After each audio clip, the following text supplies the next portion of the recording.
Hey everybody, I'm gonna go over our best and worst deals of 2024, and I'm gonna explain the good deals, the bad deals, how we made money, where we lost money, everything we did good, everything we did bad. If you've never seen me do one of these videos, I've done one of these at the end of every year the last 4 years. And it's really a good reminder for me as to what we did good, how we can improve. I kind of take a few days to think about what our team did for the year, how we can improve, what goals we're going to set, and then I kind of jot everything down. And then at the end of it, I basically just make a video, I keep it, and that's been my routine. So I'm going to get started. I'm going to go over our best deals first, our worst deals, some stats that we had. So our best deal of 2024 is a flip that we did in North Dallas. We bought the house for roughly 600 something thousand, I think like 640. And we ended up making $260,000 on that deal. And so the cool thing about that deal is the seller had bought it, and it was a super nice custom home. It's actually in the neighborhood that Shaq owns a home in Carrollton. And the seller, they had high property taxes. They didn't need to be in that area anymore. They had a ton of equity. The house was paid for, and they just wanted to move to a new build, and the new build was significantly less than the value of their home. And so we basically came in, gave them what they wanted, and after we closed on it, we felt like there hadn't been a house that sold in this neighborhood, because it's only 20 or 30 houses in the neighborhood in a long time. So we just listed it, and we kind of stretched the number a little bit to see what we could get. And a guy from California paid cash. He made a cash offer. I think we sold it close to $1 million, and we really didn't even renovate it. I think we cleaned the carpets, we touched up some paint. So that is our number one best deal for the year. Anybody who watched the one I did last year, I said that what I was really going to focus on this year was to do bigger deals, larger purchase price, bigger spreads, focus on some higher end houses. And I didn't do a ton of them this year. We have a couple in inventory right now that are going to be sold for between $1.5 million and $2 million. And so I have two, but some of these were kind of bigger deals. The next one is a house in Murphy. That deal was such a good deal because the original owner built it for 20 years prior, and they never really got the house remeasured. And so when we go and look at a house, we're really looking at the tax records to make our first initial judgment as to what the house is worth.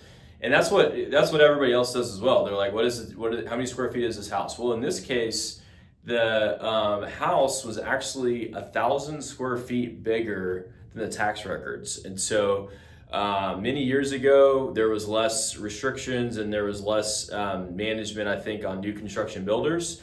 Occasionally, they might submit plans to the city and then add a room or add different things, and then it never gets updated. And that was the case for this house. So we basically bought the house.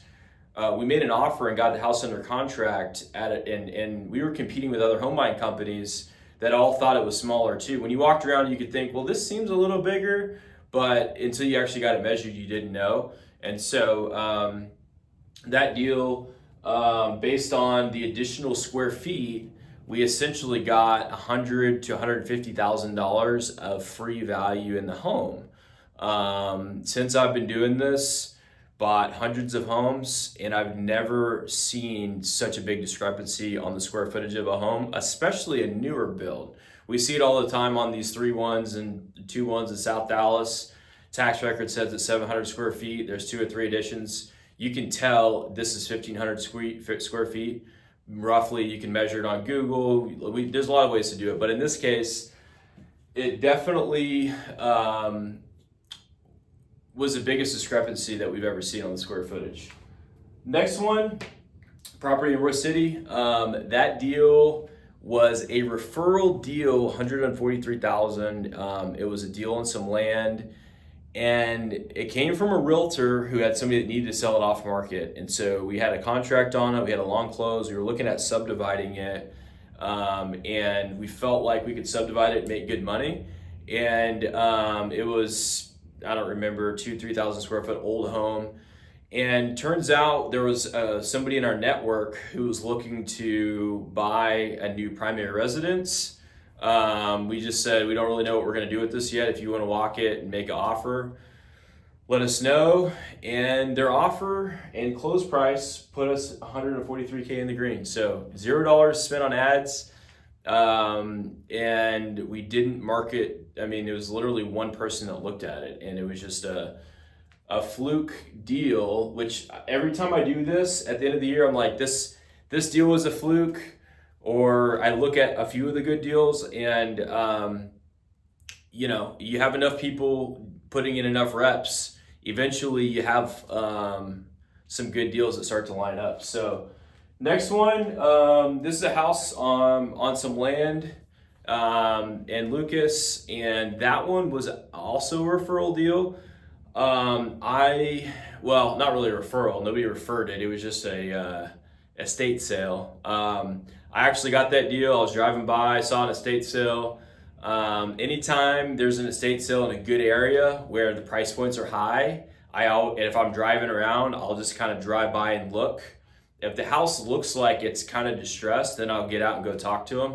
If the house is spotless clean, and there's an estate sale company there, then sometimes I go, sometimes I don't. But in this case, it was very clear that the house had been the same owner for 30, 40 years. I got out, went to talk to the guy. While I was talking to the guy, 4 or 5 other people came through to talk to him about selling. And most people who are not home buying companies are actual investors that are just driving by to say like, hey, is the house for sale? They want it for super cheap. And so he had a notepad and a list of people that he was taking names down.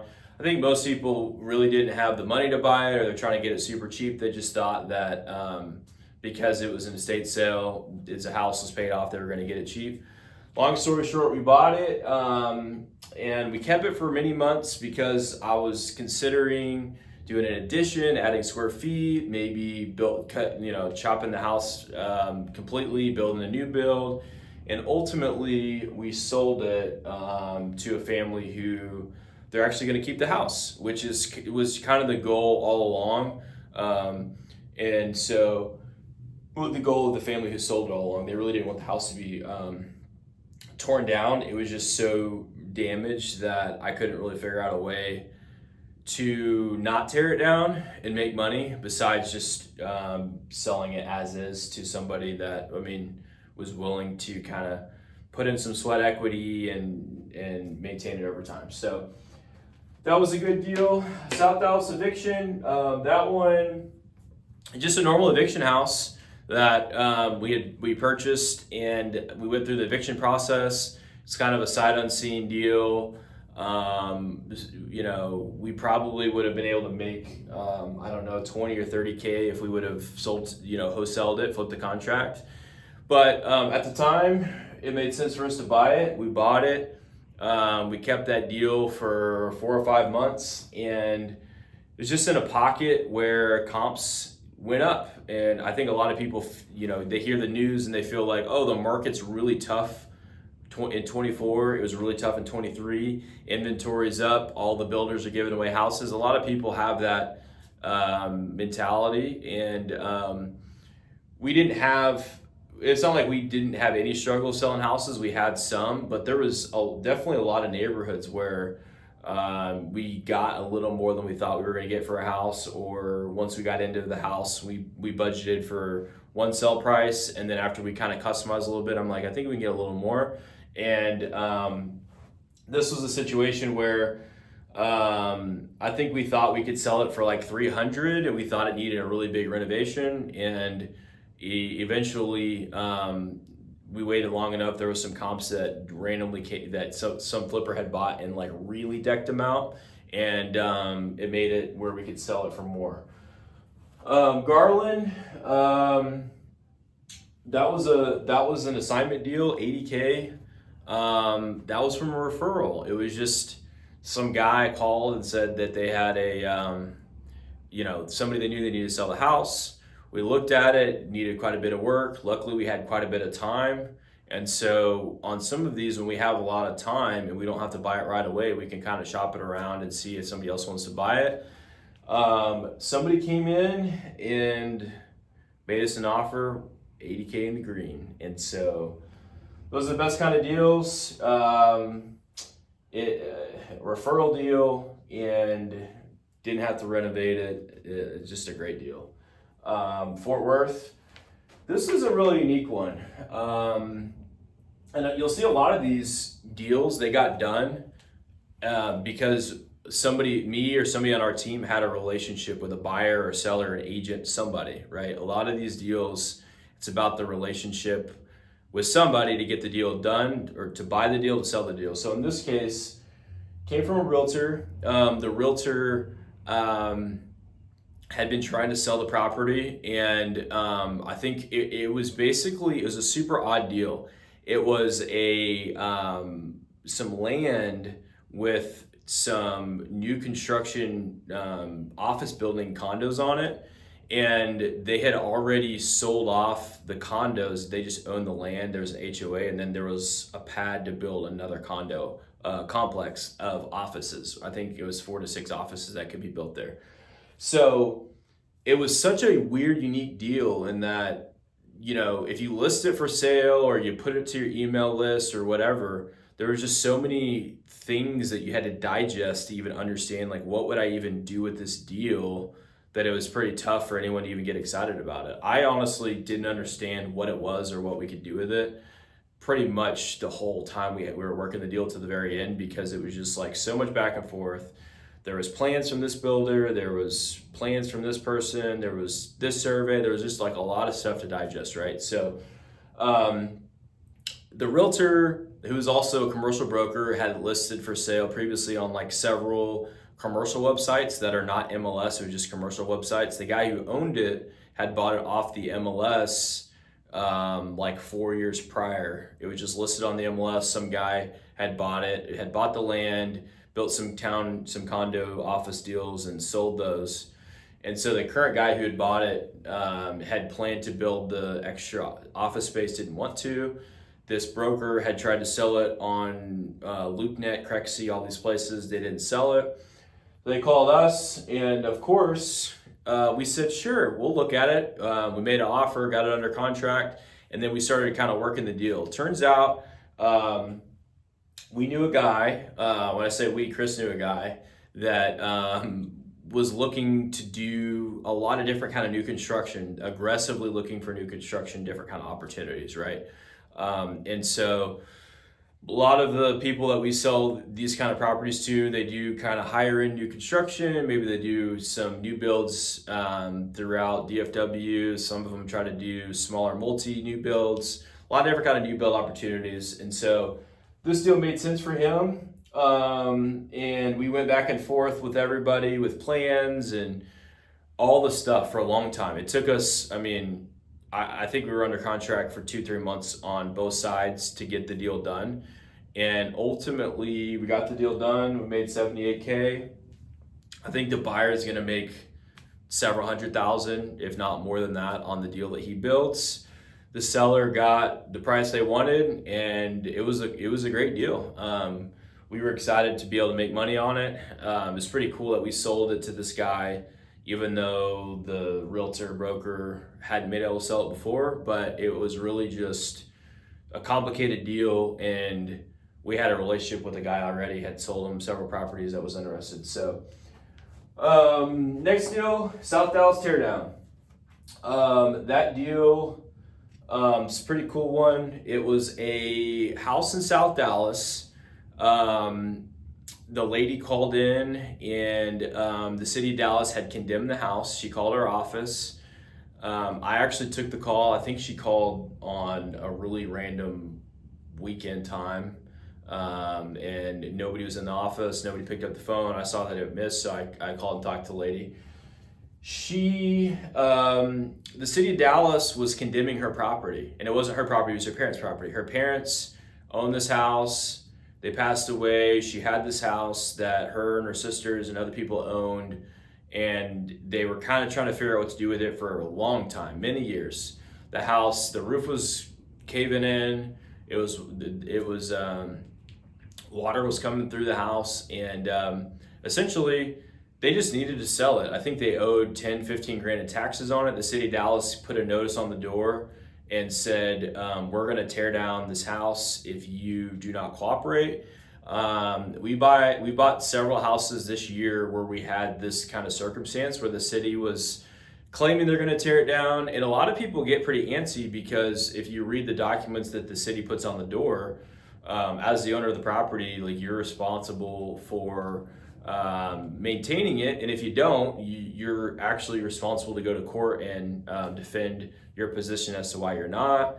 A lot of people don't want to go to court and talk about it, and so when they get the notice, they start calling around. They call us, and we say, sure, we'll buy it. So in this case, the lady wanted what the tax value was, which is $35K.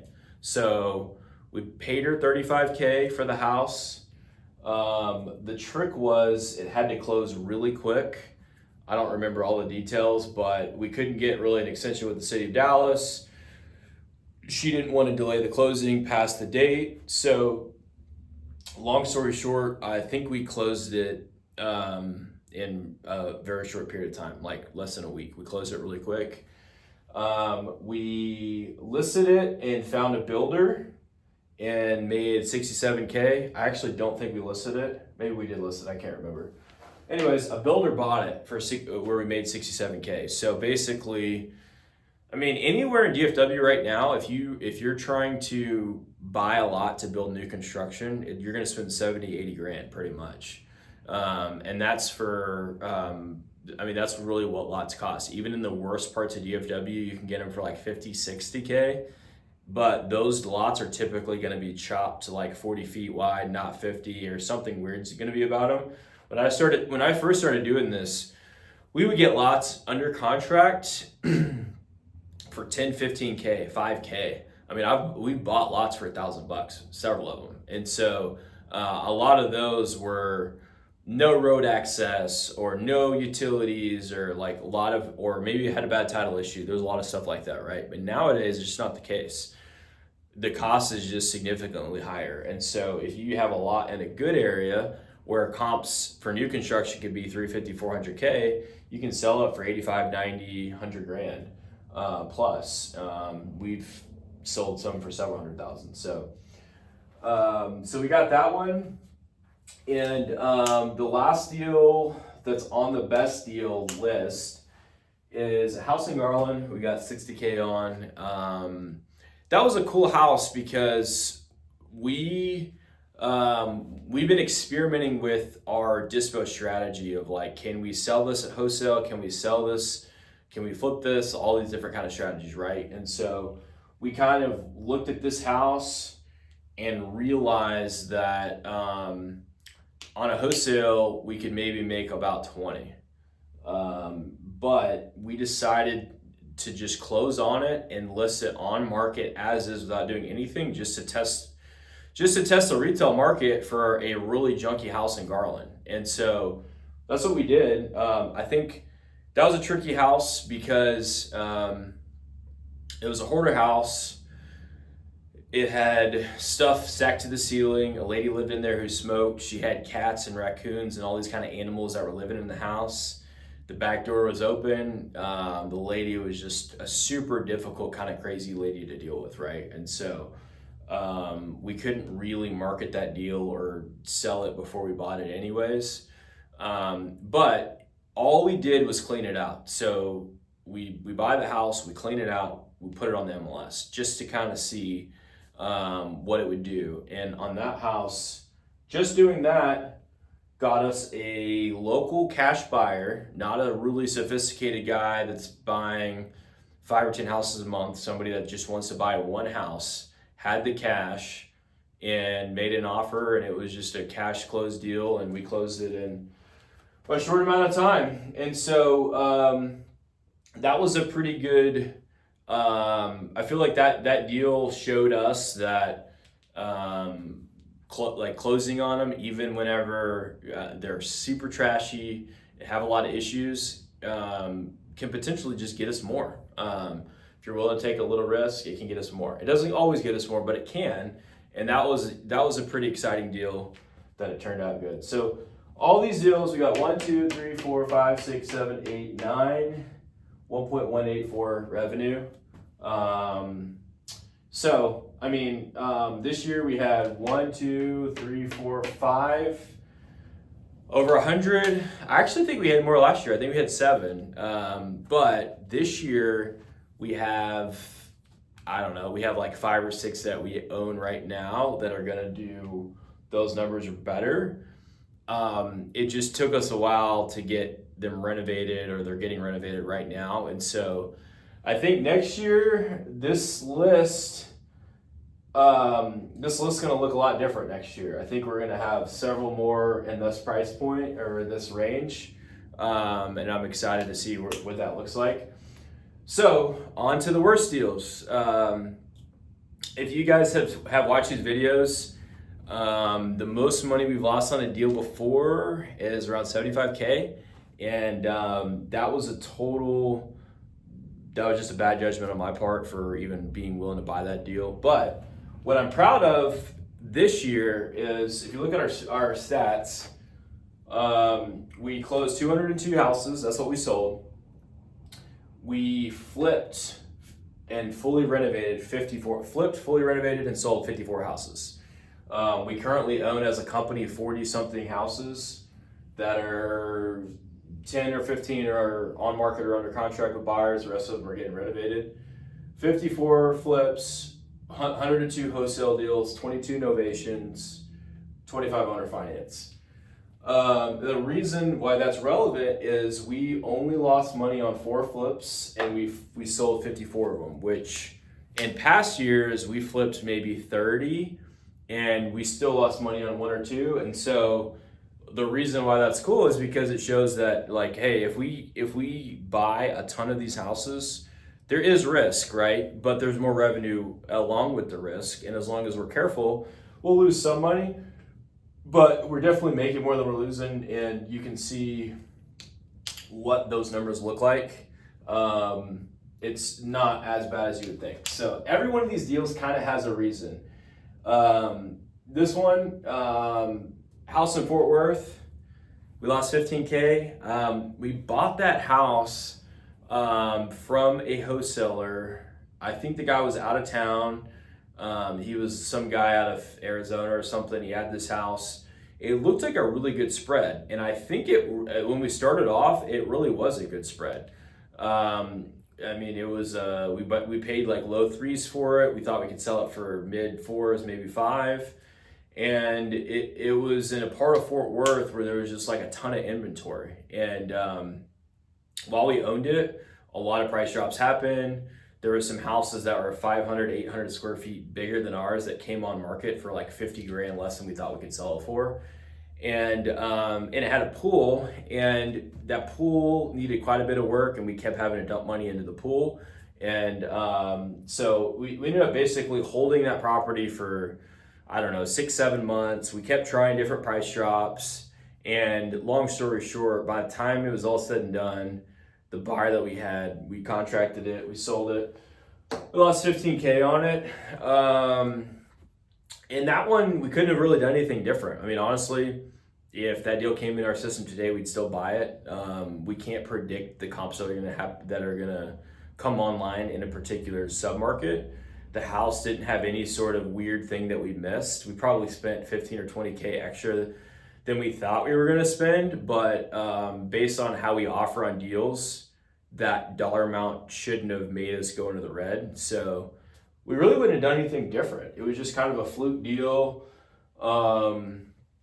I think we've been a little bit more shy on certain parts of Fort Worth because we've seen there's just a lot of inventory and a lot of people don't want to pay. It's just a little bit harder to sell over there, it seems like. North Highland, we lost $2,300. Not much. We didn't really lose much on that deal. That deal was tough because at the time that we had it under contract, we actually could have sold it and made money. That really hasn't been the case. That really wasn't the case for us this year. Most of the time, if we're trying to pre-sell a deal, if we close it, we can make more. This is just because a lot of buyers are conservative right now, right? And so if we close it and we're willing to hold it, we can usually make more. And so if you think about like the retail market, the days on market are just longer right now, right? It might be 30, 45 days, maybe 60. On the wholesale off market side, there's not really days on market, but it takes longer to sell a deal. I mean, used to we could get a property under contract and we would either have it sold or not within 3 or 4 days. It just takes longer now. It needs more eyeballs. Maybe you need access 2 or 3 times or whatever. And so this was a weird case in that we would have made more had we pre-sold it than we bought it, than having us buy it. So the reason we lost money on that deal is because it was within 50K price point of a new construction neighborhood behind it, and the neighborhood was just, it had dozens and dozens of houses on the market. And so I knew that going into it. I looked at the numbers and I said, I think if we're like 50, 75K less than these new builds, we'll be fine. Like, of course, our house isn't as nice, but we're talking about entry level price point home. You know, that our home's 300, the new builds are 450. Maybe there were 4. I mean, I don't remember exactly the numbers, but I felt good about it. Turns out nobody else felt good about it as far as the buyers go. They all wanted the new, they'd come look at our house, they'd go look at the new construction homes. Okay, so we had to lower the price. Then when you're competing with new construction, the lenders offer a lot of credits, right? So they're like, we'll buy down your rate, we'll do this and that. So then it turns into us giving a lot of credits. And then I actually thought we were going to make money on it when we contracted it, but I didn't really have the holding cost of the penny. And then while we were under contract, there was like a $5,000 plumbing issue we had to fix and a few other things. And so turns out when dust settled, to $2,300. California and Ryan, both of these I kind of knew were going to be tough deals. California, that's a house actually in Plano. Our office is right off 75 in Plano. That house is not far away. I think we bought it for like $315. We had sold the house as is on the street for like $350. Probably 6 or 8 months before. It was pretty easy to sell it. I mean, in this part of Plano, you can't really get in there for under 4. And so if you have a really junky house for $350, a lot of people were interested at the time. Well, there was 3 or 4 new houses that had come available. We bought it for $315. We spent like 15 grand on it, and then we listed it for like $375. Then we drop it to $350. Then we drop it to $355. And then we decided to get it staged because some of the houses that we don't renovate completely, when there's no furniture in them, it's really easy to walk through the house and not really focus on how the house would feel with furniture. You just kind of look at all the imperfections. So we just said, let's stage it, see if that helps. We staged it. Immediately we got a little bit of traffic, and we ended up selling it for a price that we lost about 5K. Ryan in Fort Worth, man, this was a really tough one. This was near TCU. This house was a 3.2, but it was like 1,000 square foot 3.2. Really small. It was built in the early 1900s. It's a 100-year-old house. The foundation was pretty rocky, but the house was very well maintained and fully renovated. And so a realtor called us. There's an older lady that lived there. They needed to sell it. There was a clear comp at $330K. Our house, we're buying it for $275. So it looked very clear that we could buy it for $275 and sell it for $330. Okay. The foundation was still really wonky. They used a high-end company. We had them come out a few times. They kept saying it's under warranty. They would get, every time somebody was interested, they'd give us a doc saying like, hey, it's good. I'm telling you it's good, even though it doesn't walk good. It is good. And so nobody really felt that good about it. Long story short, the 335 comp happened to be the only house that ever really sold that high at 1,000 square feet. It was the only one. All the other ones that were active that were trying to mirror that one remained active, and they ended up kind of dropping to 300 and then dropping to 285 and then offered a seller credit. And next thing you know, we sold that deal for probably, I think we sold it for basically what we paid for it. And then we had, I don't know, we paid to stage it. So that was 4 or 5K. Then we paid probably 5 to 10K and, different kind of renovations that we did to it. At the end of the day, we lost 20K on it. The truth is that after we were through due diligence, we really didn't want to buy the deal. We kind of said like, hey, this is not really a good deal, okay? But we're like, what's the worst case? It's going to be super tight. I think we'll still make money. The reality was there was a realtor on that deal that actually had a couple other deals that we were working and we wanted. One of them we wanted really bad. And so we kind of had at one point in time, we were gonna back out of this deal when we were in the option period. She was not having it. She's like, I really need y'all to close. My client really needs this, blah, blah, blah. We're like, okay, well, if we can get one of these other deals that we're working on, I think it'll probably be okay. And we ended up not getting those deals. I still, the one that we wanted, I still check occasionally. It hasn't sold. I don't know. It's been 6 or 8 months. So maybe we'll get it one day. But, so our worst deals we lost 42K on. Not the end of the world. If you know of other people in this industry that do a lot of volume, usually like you do this long enough and you're gonna buy a house that you lose 50 or 100K on. And we've lost 75 on one. I'm pretty, I feel blessed that we lost 20 on the worst one. And that one wasn't really like a mistake internally as far as construction. Usually when you see people losing 50 or 100K, they bought a house that was in a flood zone or they didn't know it, or they bought a house where it had an unpermitted addition of 2,000 square feet and you can only sell 1,000, or there's like all these weird risks that if you make the wrong decision, you can lose a bunch of money. And so that wasn't really the case on these deals. They were all just kind of not the best house, neighborhood comps kind of softened a little bit, and then all the combination of everything, we took a loss.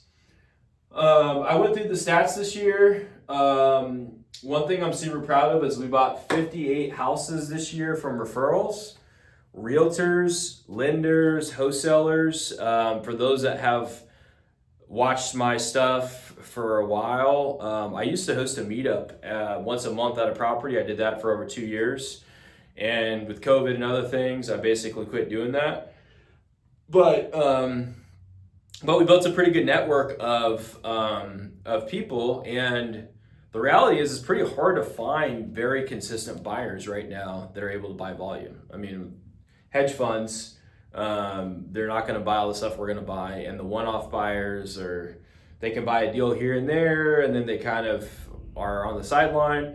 So we've tried to be a really good resource to a lot of people, realtors, wholesalers, different people in the market, to say, like, we might not be the very highest price, but we can definitely come in and close. And we'll pretty much buy anything from really low price point houses to $1 million plus houses. We'll buy them all, and land. And so it gives us the opportunity to be pretty competitive. And so if you're watching this, you're a realtor, a wholesaler, or you're somebody in the industry, keep us in mind, because next year I'd like to grow that. I'd like to get that to 100 deals a year that we're getting from referrals. And most of the people who bring us referrals, everybody's getting paid on the deal. Depends on the deal how much you get paid, but we get a lot of repeat people that send us. A lot of people we buy 3, 5, 10 deals a year from. And so last thing that we did is we did some land deals this year. We got 2 large land deals under contract, subdivided, and sold. This is something I've been kind of wanting to work on for a long period of time. I just never really had the right opportunity, and I never really pursued it, honestly. I didn't actually go out looking for it until we got the first one. The first one we bought from a wholesaler. He had got it from a guy who he had a contract for deed. He had signed a contract from the seller for the deed, but he hadn't actually like bought the house. He just had a contract, or not the house, bought the land. He had a contract for deed for the land, and he had done that 5 or 10 years prior. He was ready to actually like buy it from them, but he didn't actually want to buy it. He wanted to pre-sell it. A wholesaler that we know had the deal, and he was kind of marketing it around. I looked at it and went under contract and really just kind of like learned the whole thing, how to subdivide the land, how to go to the county, how to do everything. Learned it as we went, and actually learned a lot on that deal. I didn't really have everything figured out by the time we bought it. I think most people would have it all figured out by the time you buy it. In this case, we really just couldn't, because the county was like so old school that they wouldn't approve things without talking to the actual owner, and the actual owner was deceased, and it was just this like back and forth thing. So bought that deal. That was 50 something acres. We started subdividing it. Then we bought another one really close by, and that was around 40 acres. So total, I think it was 96, 98 acres. We bought all that land for around 10K an acre, subdivided it. We subdivided it into 16 tracts, and we sold the whole thing for 20K an acre plus. So that just showed me how scalable land is. If we want to keep doing land, it's way easier to sell 50 lots than it is to buy, renovate, and resell 50 houses. But it's definitely not guaranteed. I mean, it's very hard to find these kind of deals. And so definitely focus on getting more of these deals. So if you come across a big land deal, 50, 100, 200 acres, it's off market, and you're watching this, you can send it to me. I'll definitely check it out. And for anyone who watched this whole video, and I mean, I think we're at 36, 37 minutes, I appreciate you. This is my passion. I make these videos for you guys, but I also make them for me, because I need to kind of mentally process the good, the bad, the ugly, prepare for next year, and just keep things moving. So thank you guys. If you got any questions, you guys want to work together, reach out to me, and I hope to talk to you soon.